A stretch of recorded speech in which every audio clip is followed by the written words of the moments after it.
Melanjutkan kisah Kresna Sastra Sabu Inten karya Esa Mintarja. Kali ini dalam episode Duduk Bersama Mengatur Siasat.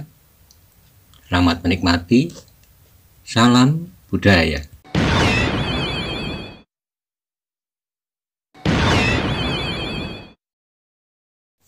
Pada episode sebelumnya dikisahkan Laskar Banyu Biru telah sampai di Pamingit.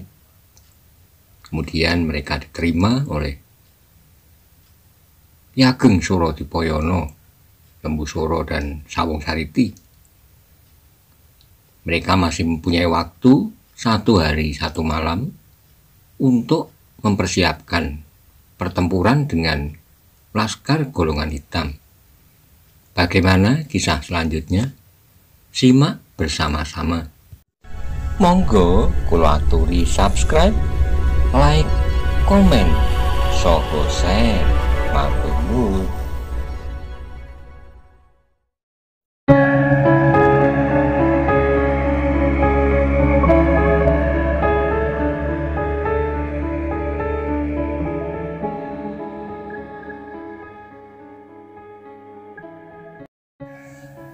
Wajah-wajah yang sudah pucat karena putus asa itu tiba-tiba menjadi berangsur merah. Saat terakhir mereka hanya dapat menunggu sampai tangan-tangan hitam itu membinasakan mereka satu demi satu. Tetapi tiba-tiba terulurlah tangan Aryo Saloko untuk menyelamatkan mereka. Karena itu tiba-tiba melonjaklah keharuan di dada mereka. Sehingga tanpa sesadarnya pemimpin pengawal itu segera berjongkok di hadapan Aryo sambil berkata, Tuan datang sebagai datangnya malaikat yang akan menyelamatkan kami, tanah kami serta kebesaran nama Pangeran Tunan. Aku datang sekedar menetepi kewajiban, sahut Aryo sambil menarik lengan orang itu. Berdirilah, katanya. Orang itu kemudian berdiri, tapi kepalanya tertancap jauh ke tanah dekat di ujung ibu jari kakinya. Terlintas di dalam kepalanya kepahitan hidup yang dialaminya bersama-sama Laskar Lembu Suro yang lain, kecurangan, kenaiban, dan sifat-sifat yang lain. Sekarang terasa betapa jujur kata-kata anak muda itu. Aryo Saloko yang selama ini dikejar-kejar oleh Laskar Pamingit untuk dibunuhnya. Oleh kenangan itu terasa bahwa mulutnya tiba-tiba seperti tersumbat. Banyak sekali terima kasih yang akan diucapkan, namun tak sepatah kata pun yang terakhir. Yang terdengar kemudian adalah kata-kata wulungan. Kami akan berjalan. Perintahkan kepada para pengawal untuk tidak berbuat hal-hal yang dapat menimbulkan salah mengerti antara Laskar Pamingit dan Laskar Banyu Biru. Kami seterusnya akan bersama-sama berjuang untuk tanah kami. Baik Kakang, jawab pemimpin pengawal itu. Aryo Saloko bersama-sama Wulungan kemudian meneruskan perjalanannya, menjemput Laskar Banyu Biru yang ditinggalkan beberapa tonggak dari Pangeran Tunan. Berita tentang akan datangnya Laskar Banyu Biru itu pun segera tersebar. Dalam waktu yang sangat singkat, setiap pengawal yang bertugas telah mendengarnya. Berbagai tanggapan bergelut di dalam dada mereka. Setengahnya mereka tidak percaya, sedang setengahnya menjadi gembira. Kalau pada umumnya mereka telah berputus asa, tiba-tiba timbullah harapan dan gairah mereka kembali atas tanah mereka. Meskipun mereka belum yakin bahwa di dalam Laskar Banyu Biru itu ada orang-orang yang tangguh, seperti Ki Ageng Lembu Suro dan Sawung Sariti. Apalagi seperti Ki Ageng Surodipoyono dan pendatang yang aneh, yang mirip dengan perempuan dan bernama Titis Anganten. Namun setidak-tidaknya nasib mereka berbagi.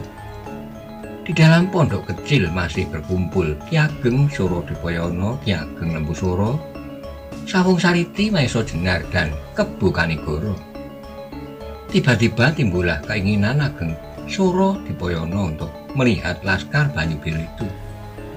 Apakah mereka akan dapat memberikan bantuan yang berarti? Marilah kita lihat laskar Aryo itu, katanya. Marilah Ki Ageng, jawab Maesojena. Tiba-tiba Sawung Sariti tersenyum.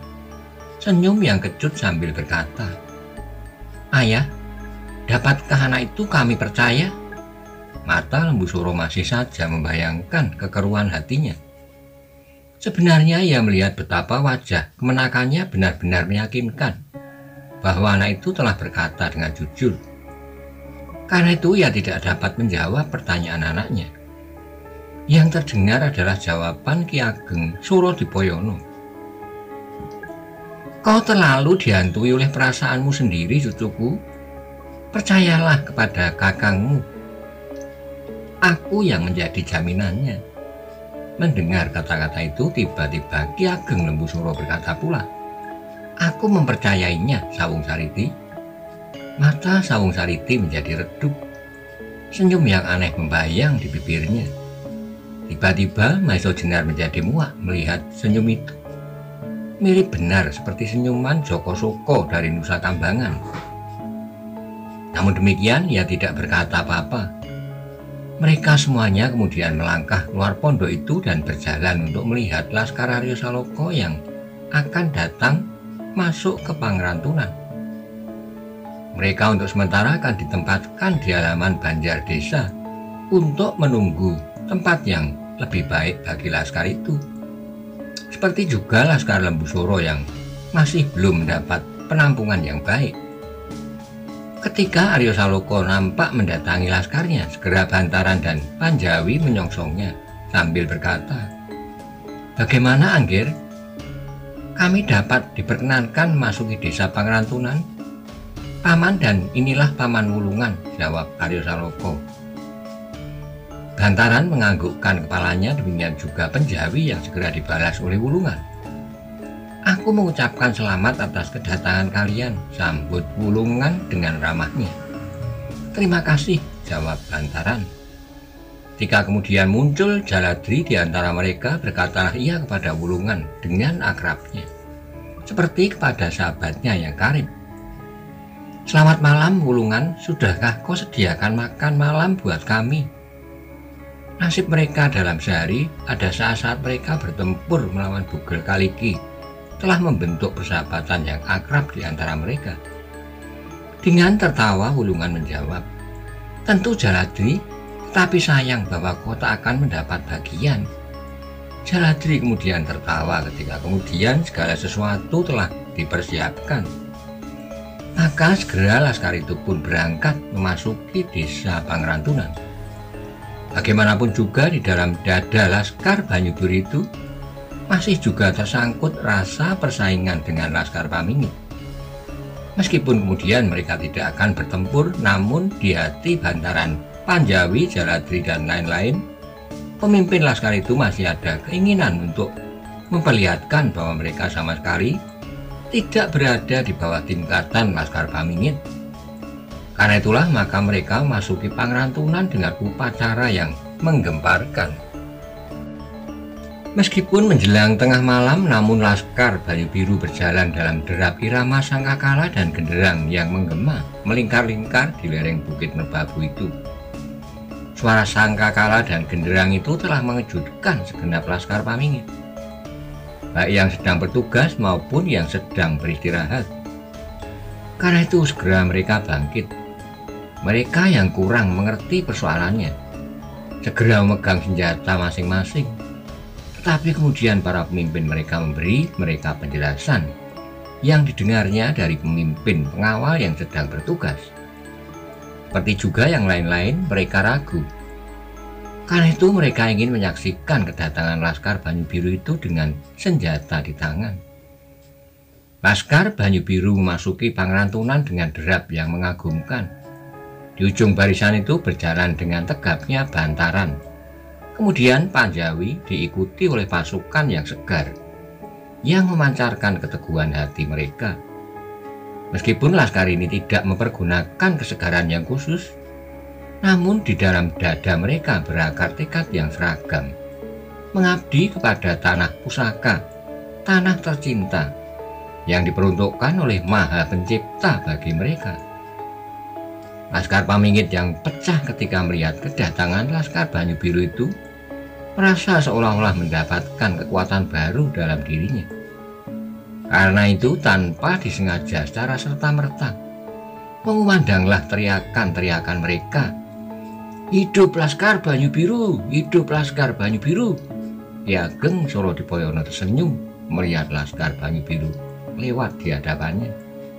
Dalam keremangan cahaya bulan, sungguh tak diduganya betapa anak-anak Banyu Biru yang selama ini terpaksa menyingkir karena Poka Lembu Suro itu dapat merupakan kesatuan yang sedemikian mengagumkan.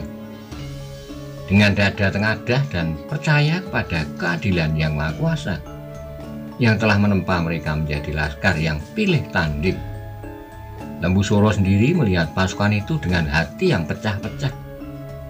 Setiap derap langkah mereka merupakan pukulan yang dahsyat yang seakan-akan memecahkan rongga dadanya. Satu-satu bertebanganlah kenangan-kenangan masa lampaunya yang memalukan. Teringatlah betapa ia berusaha mati-matian untuk meniadakan Arya Saloka. Dan tiba-tiba anak itu sekarang datang menyelamatkannya, menyelamatkan tanahnya. Apalagi ketika Lembu Suro menyaksikan Laskar Banyu Biru dengan mata kepala sendiri. Ia menjadi bertambah malu. Disangkanya bahwa Laskar Arya Saloka tidak lebih dari gerombolan berandal yang hanya mampu mencegat orang pergi berbelanja ke pasar.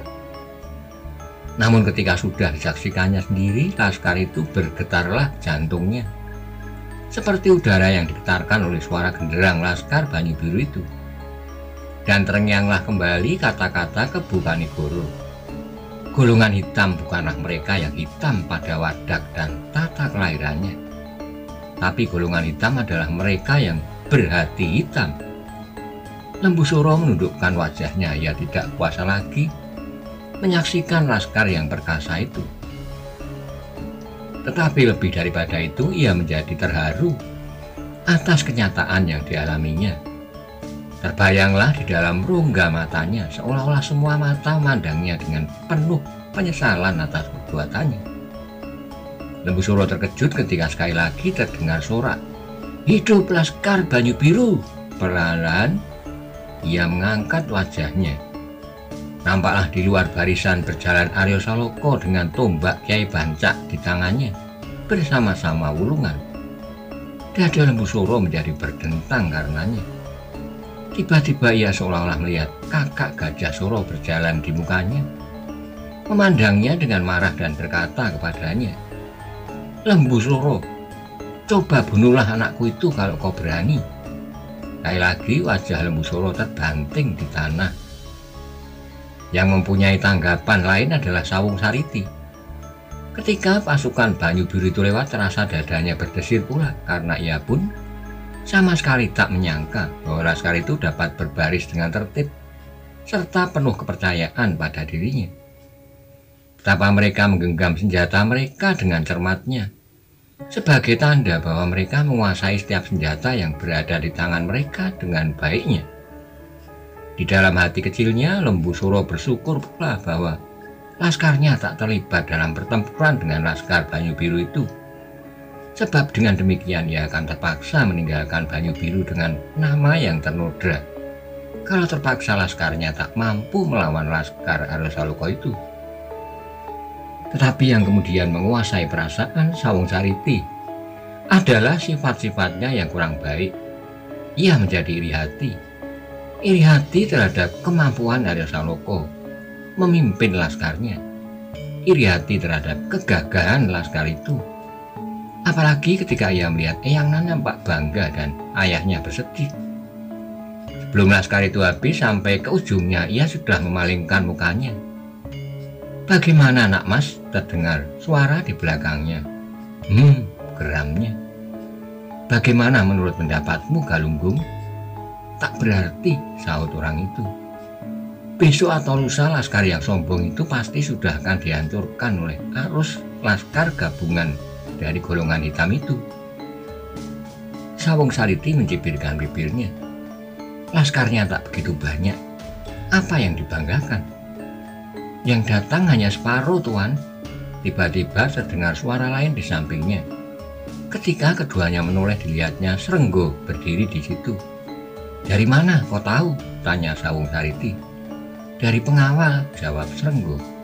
Omong kosong, sahut Galunggung dengan wajah yang dilapisi oleh kedengkian. Srenggo kemudian berdiam diri, yang lain pun diam. Sekali lagi mereka melayangkan pandangan mereka kepada pasukan yang lewat. Namun sesaat lagi habislah barisan itu. Mereka yang menyaksikan segera kembali pula ke tempat masing-masing.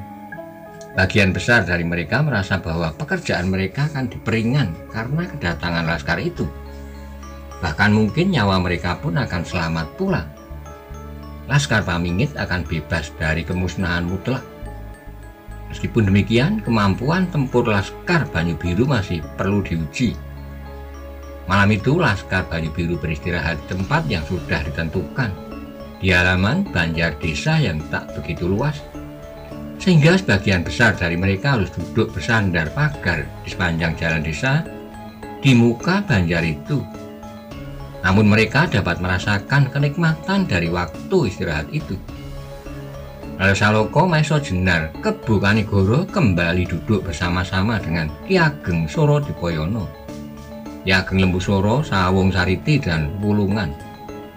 Ki Ageng Surodipoyono kemudian mengambil seluruh pimpinan di tangannya. Tak ada pilihan lain, Ayah, jawab Lembusura. Ki Ageng Surodipoyono mengangguk-anggukkan kepalanya. Terima kasih atas keikhlasanmu, Lembusura. Selanjutnya orang tua itu membuat perintah-perintah yang harus dilakukan oleh Arya Saloka beserta laskarnya, dan Lembusura dengan Laskar Pamingit. Menurut perhitunganku serta pengintai-pengintai yang akan datang sampai saat terakhir, mereka tidak akan menyerang kedudukan kita sekarang ini, kata Ki Ageng Surodipoyono. Sebab mereka merasa bahwa jumlah laskar mereka tidak terlalu banyak, sehingga mereka lebih senang menanti kita datang menyerang. Tak seorang pun yang mengajukan pendapatnya. Karena itu, orang tua itu meneruskan, kita masih mempunyai 1 hari untuk beristirahat. Lusa kitalah yang mengambil peran, menyerang kedudukan mereka. Kita mengambil daerah pertempuran yang luas dengan gelar Dinontro Sawur atau gelar-gelar yang lain yang menebar, Garuda Nglayang atau Sape Turang. Tiba-tiba orang tua itu teringat bahwa di antara mereka duduk seorang bekas perwira prajurit pengawal raja yang pasti mempunyai perhitungan-perhitungan yang cukup cermat dalam perangan antara dua pasukan yang berjumlah besar. Karena itu segera ia berkata, bukankah begitu, Angger Maesa Jenar? Maesa Jenar sadar pada kedudukannya. Maka ia pun menjawab, demikianlah Ki Ageng, namun aku ingin mengusulkan untuk melawan mereka yang biasa bertempur tanpa aturan dan terlalu percaya pada kesaktian pemimpin-pemimpin mereka. Biarlah di antara kita pun ada beberapa orang yang terlepas dari ikatan gelar untuk melayani pemimpin-pemimpin mereka yang tak mau mengikat diri. Bagus, sambut orang tua itu. Kita pun mempunyai orang-orang semacam itu di sini. Titis Anganten misalnya. Baru saat itulah Maesa Jenar teringat bahwa di dalam Laskar Pamingit itu terdapat seorang sakti yang bernama Titis Anganten. Karena itu kemudian ia bertanya, di manakah Paman Titis Anganten itu?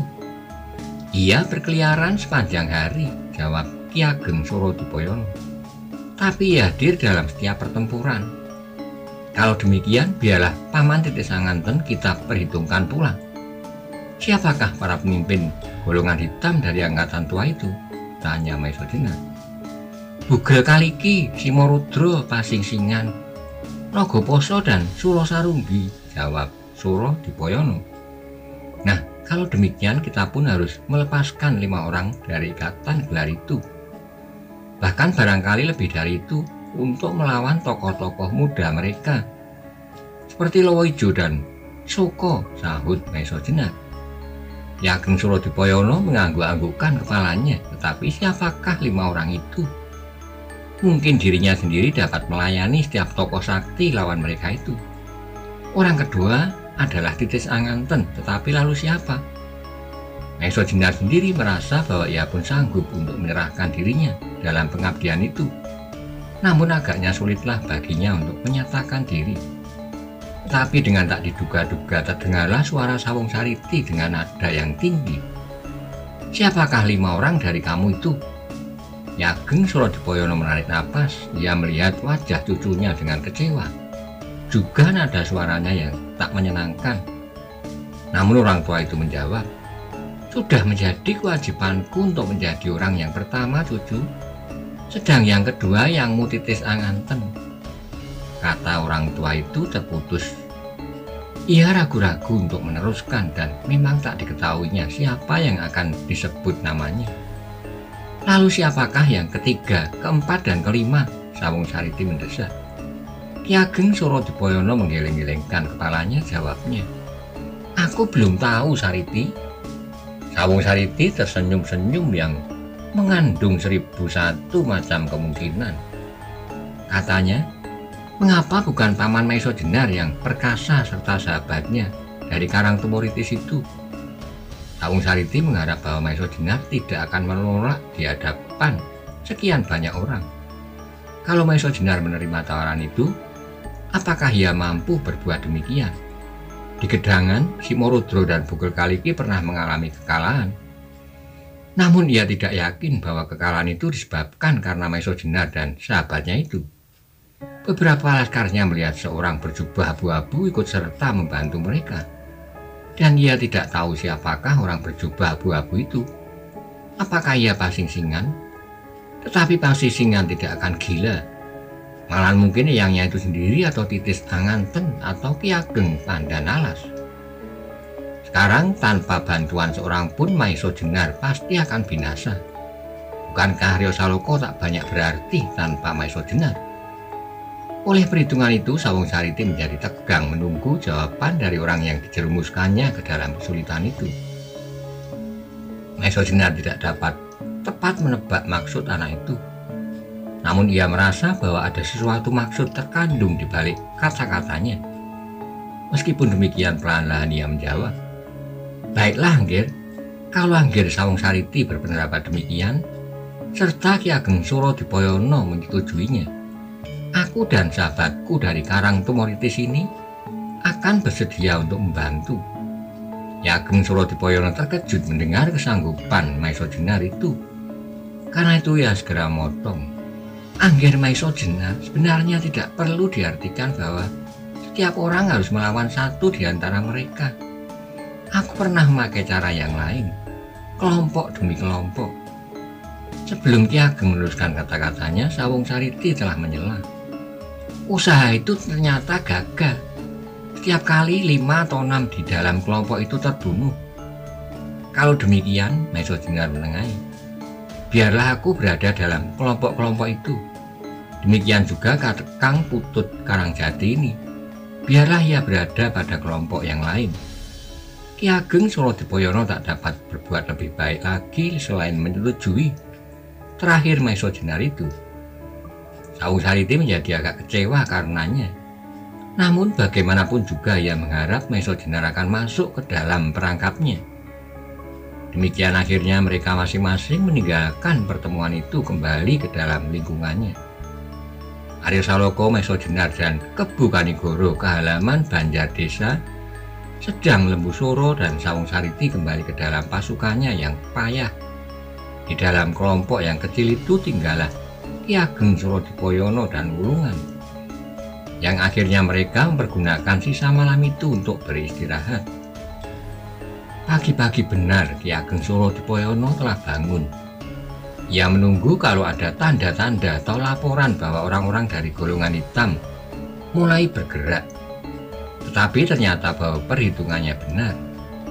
Hari itu mereka masih dapat beristirahat sehari penuh sebelum pada keesokan harinya mereka harus bekerja mati-matian.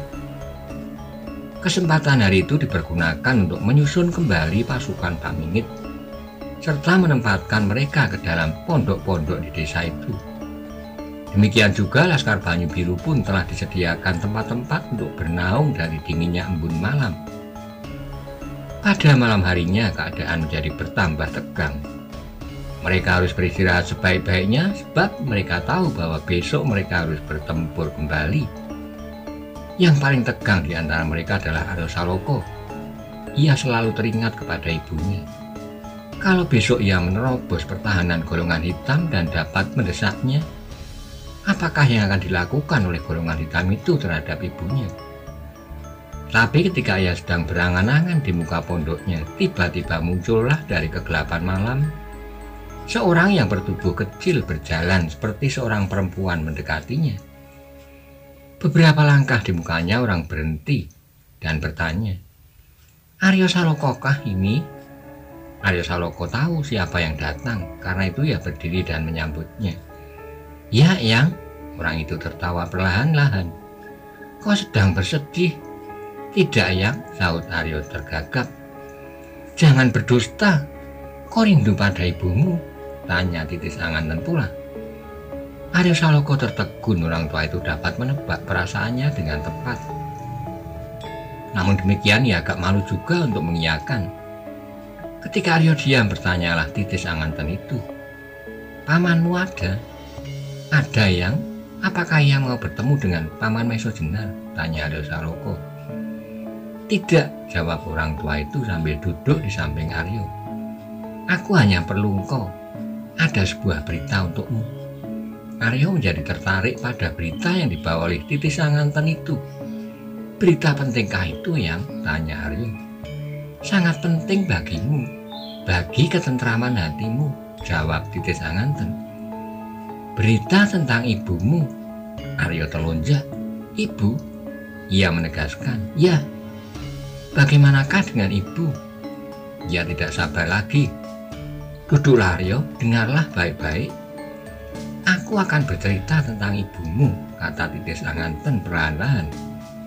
Aryo duduk kembali, ia menjadi sedemikian ingin segera mengetahui berita apakah yang akan disampaikan kepadanya. Titis Anganten mulai.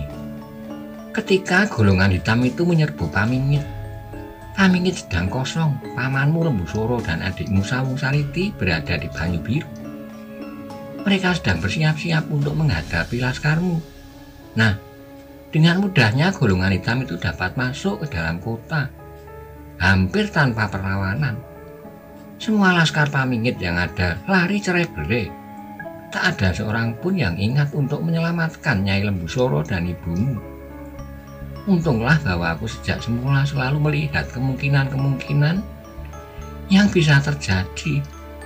Aku melihat persiapan-persiapan yang dilakukan oleh golongan hitam.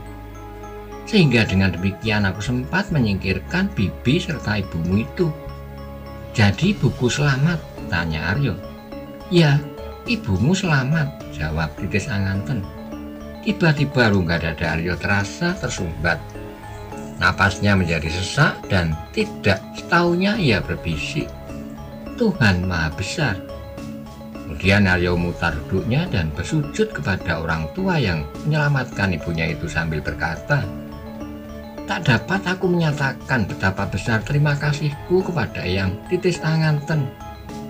Orang tua itu tertawa nyaring, kemudian tanpa berkata kata-kata pun, ia berdiri dan berjalan pergi. "Eyang," Aryo mencoba memanggil. Tetapi Titis Anganten tidak berhenti.